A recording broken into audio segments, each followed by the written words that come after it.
Absalom, le fils perfide, qui a volé le trône de son père. L'histoire d'Absalom est une histoire impressionnante qui nous fait réfléchir sur les complexités de la nature humaine. Elle nous montre comment une personne dotée de beauté et de charisme peut être consumée par l'ambition et le désir de vengeance. Constituée dans le 2e livre de Samuel, cette histoire va au-delà d'un simple récit historique. C'est un miroir qui reflète les conflits internes auxquels nous sommes tous confrontés. Cela commence avec un prince aimé du peuple et se termine par une guerre civile qui divise une nation. En chemin, nous voyons à quel point de petites décisions peuvent avoir des conséquences dévastatrices. La saga d'Absalom enseigne les dangers de l'orgueil, de la vengeance et de l'ambition excessive. Bien qu'elle se soit déroulée il y a des milliers d'années, ces leçons restent incroyablement pertinentes. Dès sa naissance, Absalom semblait destiné à la grandeur. En tant que fils du célèbre roi David, il est né dans un milieu privilégié et puissant. Dans 2 Samuel 3, nous lisons la première mention de lui.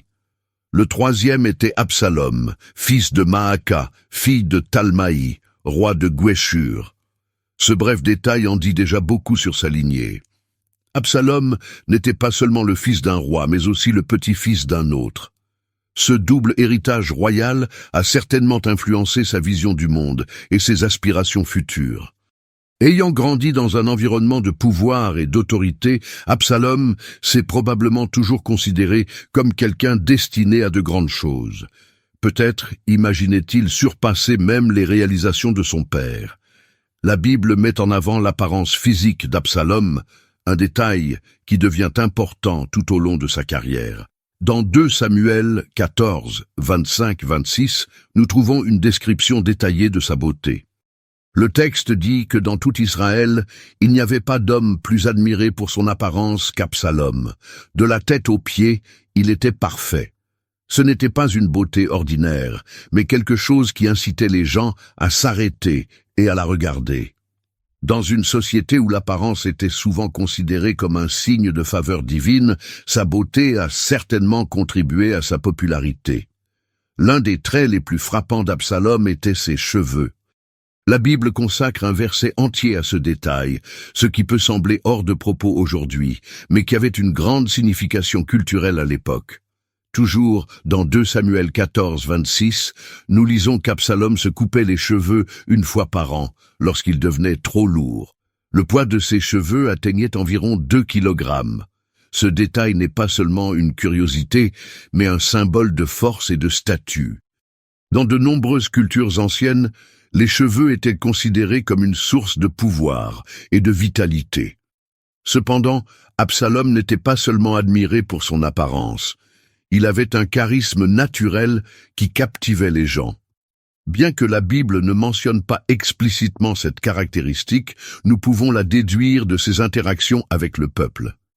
Absalom avait une remarquable capacité à se connecter avec les gens, leur permettant de se sentir valorisés et entendus. Ce don pour les relations interpersonnelles allait être crucial dans sa vie alors qu'il commençait à bâtir une base de soutien pour ses ambitions politiques.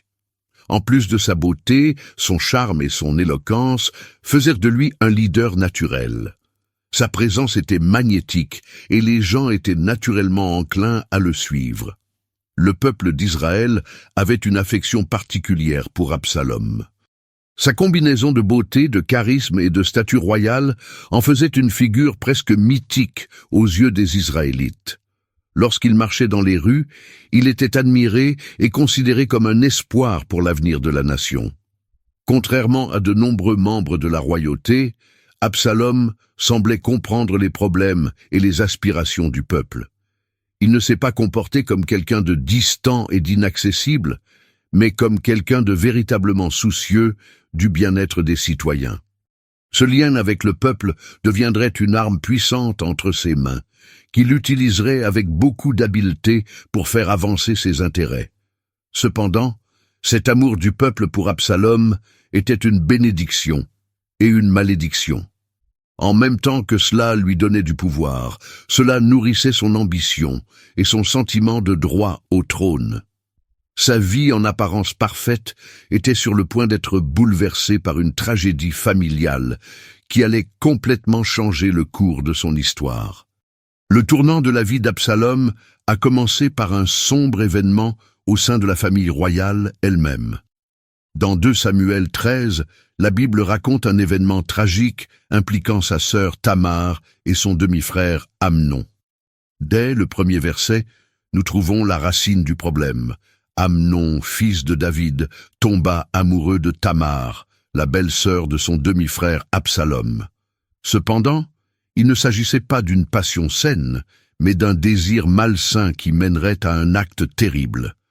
Amnon et Tamar étaient des demi-frères, enfants du même père, mais de mères différentes. Même à cette époque, cette relation était considérée comme inacceptable. Le désir d'Amnon pour Tamar était une bombe à retardement prête à exploser au sein de la famille royale. Poussé par son obsession, Amnon a conçu un plan pour être seul avec Tamar. Dans 2 Samuel 13, 6, 7, il fait semblant d'être malade et demande au roi David d'envoyer Tamar prendre soin de lui. « Je suis malade », a déclaré Amnon. « Demandez à ma sœur Tamar de venir me préparer quelque chose à manger, afin que je puisse la voir et manger dans ses mains. » Sans soupçonner les véritables intentions d'Amnon, David accéda à la demande. Ce détail montre comment, même s'il était un roi sage, David pouvait se montrer naïf en matière familiale. Lorsque Tamar est arrivée, pensant aider un frère malade, elle s'est retrouvée piégée dans une situation horrible. Au verset 11 à 14, la Bible décrit l'attaque d'Amnon. Quand elle lui a proposé de la nourriture, il l'a attrapée et lui a dit « Couche avec moi, ma sœur ». Tamar a résisté, suppliant Amnon de ne pas faire quelque chose d'aussi méprisable. Mais ignorant ses supplications, il l'a violée. Cet acte a non seulement détruit la vie de Tamar, mais il a également jeté une ombre sur toute la famille de David. En apprenant ce qui s'était passé, Absalom fut rempli d'une profonde haine. Mais au lieu d'agir immédiatement, il est resté silencieux et a contrôlé ses émotions. Dans 2 Samuel 13, 20, nous voyons sa première réaction. « Maintenant, tais-toi, ma sœur, c'est ton frère. Ne le prends pas si personnellement. » Ce discours peut paraître froid, mais il révèle l'esprit stratégique d'Absalom. Il n'ignorait pas la douleur de Tamar, mais planifiait soigneusement sa vengeance. Pendant ce temps, il a emmené Tamar vivre dans sa maison, lui offrant sa protection. Mais en lui, un feu brûlait. La colère d'Absalom grandissait chaque jour, mais il savait qu'une attaque impulsive pourrait ruiner ses plans. Il a donc attendu patiemment, alimentant son désir de justice. Lorsque le roi David apprit le crime d'Amnon, sa réaction fut une extrême indignation.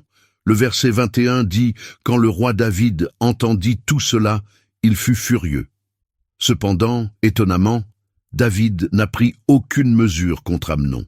Cette inaction ne fit qu'accroître la révolte d'Absalom. Comment le roi, qui devrait être un exemple de justice, a-t-il pu laisser impuni un crime aussi grave au sein de sa propre maison? Ce moment marque un tournant définitif dans la relation entre Absalom et son père. Le respect qu'il avait pour David commença à se transformer en mépris. Pendant 2 longues années, Absalom garda rancune et planifia méticuleusement sa vengeance. Dans 2 Samuel 13, 23, nous voyons le moment où il met son plan à exécution. 2 ans plus tard, Absalom organisa une fête pour les tondeurs de moutons et invita tous les fils du roi. La tonte des moutons était un événement festif, et Absalom profita de cette occasion comme du cadre idéal pour se venger. Au verset 28, il donne des instructions précises à ses serviteurs. « Soyez prudents. Quand Amnon est ivre et que je donne l'ordre, tuez-le. N'ayez pas peur. Je donne l'ordre.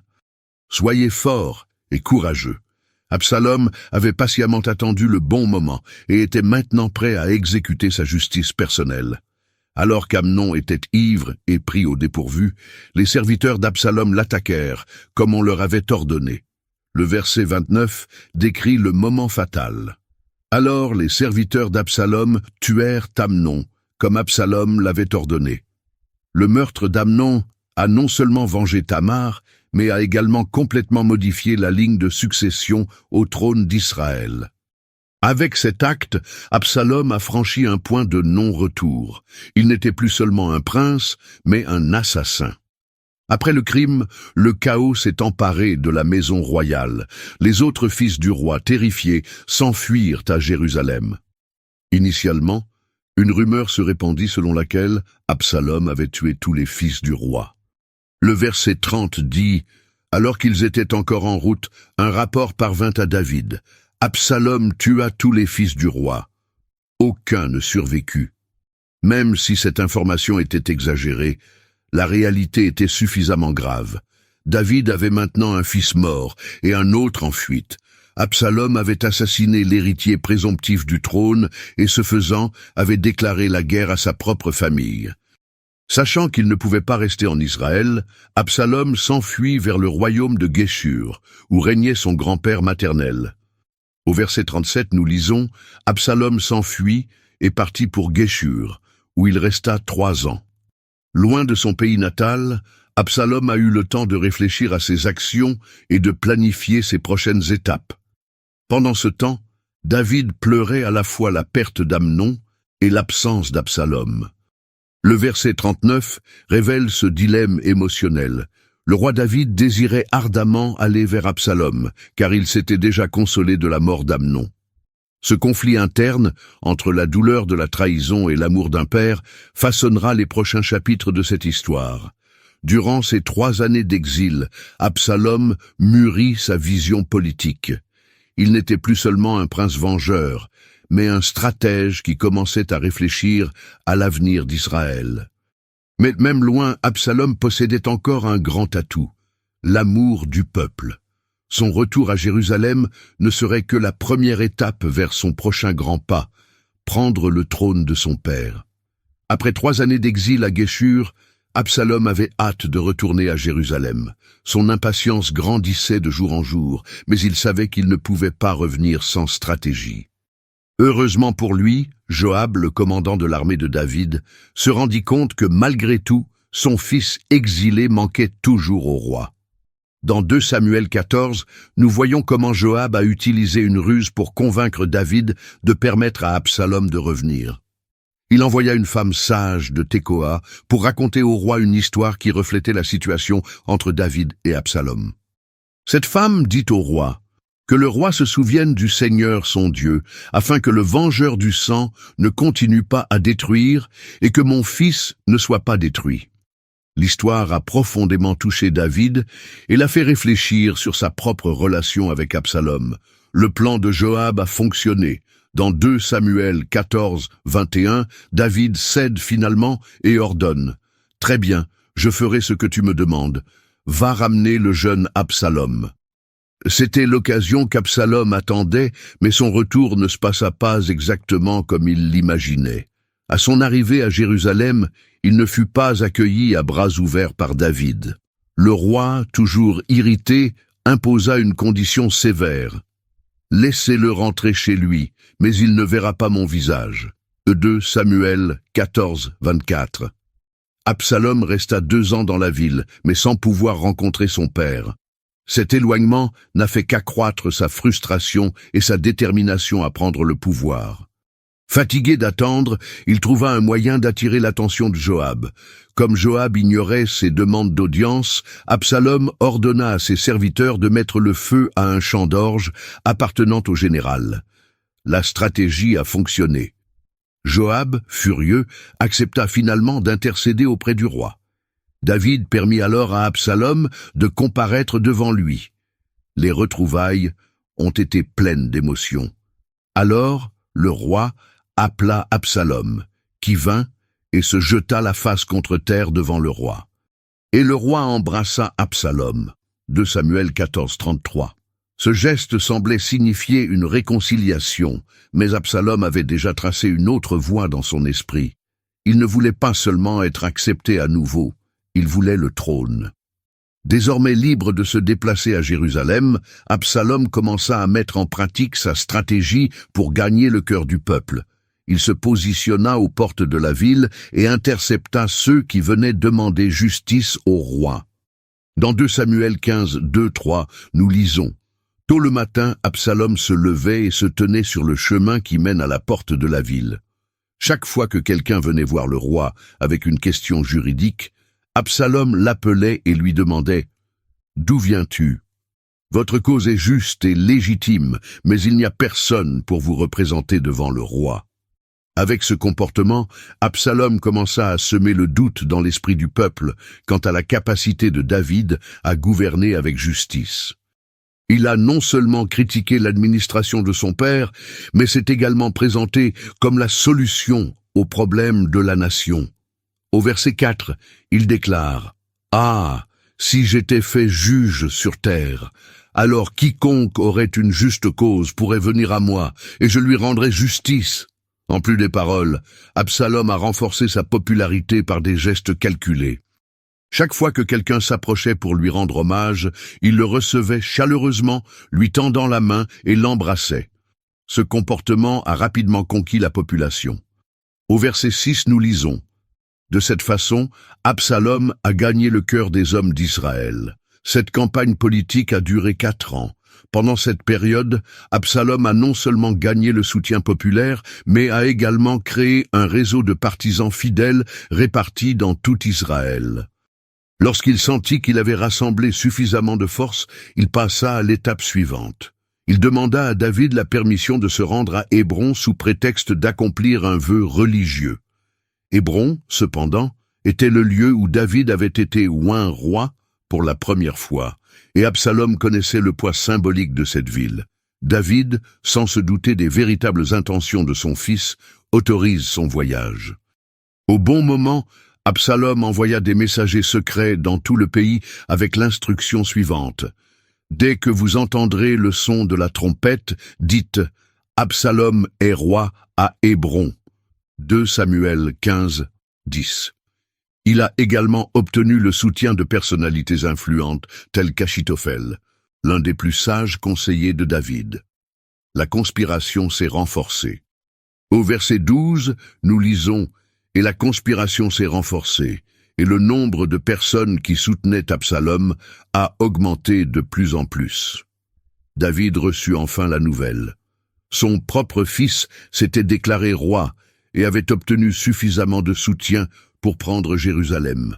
Un messager lui dit: « Le cœur des hommes d'Israël est avec Absalom. » 2 Samuel 15, 13. David, se rendant compte que sa position dans la ville était menacée, prit une décision difficile: fuir. Il dit à ses officiers: « Levons-nous et fuyons, car autrement nous n'échapperons pas à Absalom. » 2 Samuel 15, 14. Ce moment fut l'un des plus humiliants de la vie de David. Le grand roi qui avait vaincu Goliath et unifié Israël se trouvait désormais contraint d'abandonner son propre trône face à la rébellion de son fils. Pendant que David s'enfuyait avec ses fidèles partisans, Absalom marcha vers Jérusalem et prit le contrôle de la ville. Le coup d'État d'Absalom semble avoir été un succès. Il s'apprêtait à affronter son père dans une confrontation finale qui déciderait du sort du royaume. Absalom occupait maintenant Jérusalem. Son coup d'État semblait réussi, mais il lui fallait encore éliminer la menace posée par son père, David. Pendant ce temps, David et ses partisans étaient en fuite. Cependant, même en exil, le roi disposait toujours d'alliés fidèles et de sa vaste expérience militaire. L'un de ses alliés était Hushaï, un conseiller que David renvoya à Jérusalem comme espion. Sa mission était de feindre la loyauté envers Absalom et de saboter les plans du nouveau roi. Le premier dilemme majeur pour Absalom fut le conseil d'Achitophel, son stratège le plus expérimenté. Achitophel suggéra une attaque immédiate pour capturer David alors qu'il était encore affaibli. « Je choisirai 12 000 hommes, et cette nuit je poursuivrai David. » P4, le 2 Samuel 17, 1. Cette attaque rapide aurait pu assurer la victoire d'Absalom. Cependant, Hushaï est intervenu et a conseillé une stratégie différente. Il suggéra à Absalom de rassembler une armée plus nombreuse avant d'attaquer, ce qui donnerait à David le temps de se réorganiser. Les conseils de Hushaï furent acceptés. retardant l'offensive et permettant à David de monter sa défense. Tandis qu'Absalom hésitait, David et ses soldats se fortifièrent. Le roi choisit des commandants de confiance et divisa ses troupes en groupes stratégiques. Avant la bataille finale, David fit une demande émouvante à ses généraux. « Traitez Absalom avec douceur pour mon bien. » 2 Samuel 18, 5. Même après toute cette trahison, David aimait toujours son fils et espérait l'épargner. Mais sur le champ de bataille, il n'y aurait aucune pitié. La bataille dans la forêt d'Éphraïm. L'affrontement décisif eut lieu dans la forêt d'Éphraïm. Les forces de David, plus expérimentées et mieux organisées, prirent rapidement l'avantage sur les soldats d'Absalom. Le verset 7 décrit l'ampleur de la défaite. Là, l'armée d'Israël fut vaincue par les soldats de David, et ce jour-là, il y eut un grand massacre. 20 000 hommes tombèrent au combat. L'atmosphère même de la bataille semblait conspirer contre Absalom. Le verset 8 dit « La bataille s'est étendue à toute la région, et la forêt a consommé plus d'hommes que l'épée. » C'est au milieu de cette confusion que le sort d'Absalom fut scellé. Alors qu'il s'enfuyait à cheval, il passa sous un grand arbre et ses longs cheveux se prirent dans les branches. Le verset 9 décrit la scène. Absalom était suspendu entre le ciel et la terre, tandis que son cheval continuait sa route. Ce moment est plein d'ironie. Sa beauté qui l'a aidé à conquérir le peuple était désormais la cause de sa chute. Il est resté suspendu, impuissant, attendant son sort. La mort d'Absalom. Joab, le général de David, ignore l'ordre du roi et décide de mettre fin à la guerre une fois pour toutes. Il prit 3 flèches et les plongea dans le cœur d'Absalom. Ses soldats lui emboîtèrent le pas et le tuèrent sur place. Puis, Joab prit 3 traits et les enfonça dans le cœur d'Absalom, alors qu'il était encore vivant dans l'arbre. 2 Samuel 18, 14. Le prince rebelle, qui rêvait de monter sur le trône, mourut suspendu parmi les branches, abandonné et trahi par son propre destin. Après la mort d'Absalom, Joab ordonna que son corps soit jeté dans une fosse et recouvert de pierres, une fin humiliante pour quelqu'un qui aspirait à la royauté. Pendant ce temps, les soldats d'Absalom, après avoir appris sa mort, s'enfuirent, mettant ainsi fin à la guerre civile. Lorsque la nouvelle parvint à David, il ne célébra pas la victoire. Au contraire, il était envahi par une immense tristesse. Au verset 33, nous lisons l'une des scènes les plus émouvantes de la Bible. Alors le roi, profondément secoué, monta dans la chambre au-dessus de la porte de la ville et pleura. Tout en marchant, il dit « Ô mon fils Absalom, mon fils Absalom, j'aurais aimé mourir à ta place, ô Absalom, mon fils, mon fils. » Même après toute la rébellion, la trahison et la guerre, David ne considérait pas Absalom comme un ennemi, mais comme son fils bien-aimé. Ses lamentations étaient si intenses qu'elles démoralisèrent ses soldats. Joab dut intervenir, rappelant à David qu'il devait de la gratitude à ceux qui combattaient pour lui. Aujourd'hui, vous avez fait honte à tous vos soldats qui ont sauvé votre vie et celle de votre famille. 2 Samuel 19, 5. David s'est ensuite rétabli et a repris le gouvernement, mais la perte d'Absalom a laissé de profondes cicatrices. La guerre civile a divisé Israël. De nombreuses tribus ne savaient toujours pas qui suivre. David a dû travailler dur pour restaurer l'unité du royaume. Malgré sa victoire, il n'a jamais été le même. Son règne continua, mais les événements avec Absalom nous rappelèrent amèrement les conséquences des erreurs passées. L'épisode a révélé non seulement les défauts d'Absalom, mais aussi les faiblesses de David, son inaction face au crime d'Amnon, son hésitation à discipliner Absalom et sa difficulté à équilibrer le rôle de père et de roi. L'histoire d'Absalom est devenue un symbole des dangers d'une ambition incontrôlée et de la désobéissance, mais aussi de la douleur que la trahison peut causer au sein d'une famille. Même des siècles plus tard, sa trajectoire continue d'être étudiée comme un exemple puissant des dilemmes du pouvoir, de la justice et de l'amour paternel. L'histoire d'Absalom nous enseigne plusieurs leçons précieuses. Une ambition illimitée peut être destructrice. Absalom avait du charisme, de la beauté et un soutien populaire, mais son impatience et son désir de pouvoir ont conduit à sa chute. Le pardon et la discipline doivent aller de pair. David aimait Absalom, mais son hésitation à le corriger rapidement a permis à la situation de devenir incontrôlable. La trahison et les conflits peuvent détruire des familles. L'absence de justice dans le cas de Tamar et le meurtre d'Amnon ont créé un cycle de vengeance et de destruction. La fierté avant la chute. Le même Absalom qui a volé le cœur du peuple a fini suspendu entre les branches d'un arbre, vaincu par sa propre arrogance.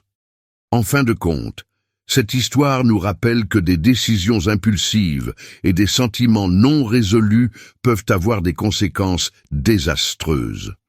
Puissions-nous apprendre d'Absalom et de David en recherchant l'équilibre entre la justice, la discipline et la miséricorde dans nos propres vies.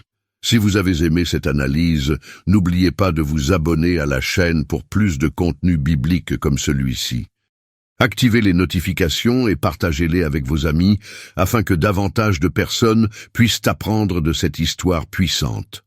Rendez-vous dans la prochaine vidéo.